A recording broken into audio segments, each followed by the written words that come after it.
ఈ ఏడాది అంతరిక్ష ప్రయోగాల్లో ఎన్నో అడుగులు ముందుకు వేసిన ఇస్రో మరో కీలక ప్రయోగానికి సిద్ధమైంది. ఇప్పటి వరకు చేపట్టిన ప్రయోగాల్లో ఎదురైన అనుభవాల్ని దృష్టిలో ఉంచుకొని ఈసారి స్పేస్ డాకింగ్ టెక్నాలజీని ప్రయోగించడం ద్వారా అంతరిక్ష ప్రయోగాల్ని మరింత సునాయాసంగా మార్చేందుకు ఇస్రో సిద్ధమవుతోంది. ఈ రాత్రికి పిఎస్ఎల్వి C-60 వాహక నౌక ద్వారా ఈ కీలక ప్రయోగాన్ని చేపట్టబోతోంది.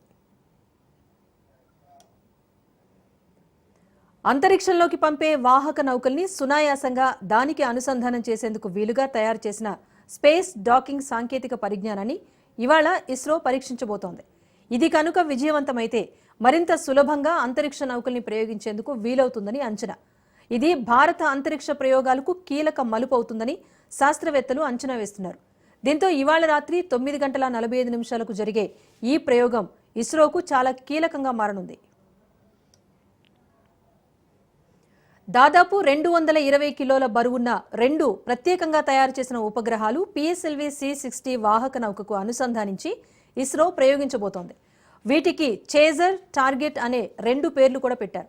భూమికి 470 కిలోమీటర్ల ఎత్తులో ఈ శాటిలైట్స్ ను అనుసంధానిస్తారు.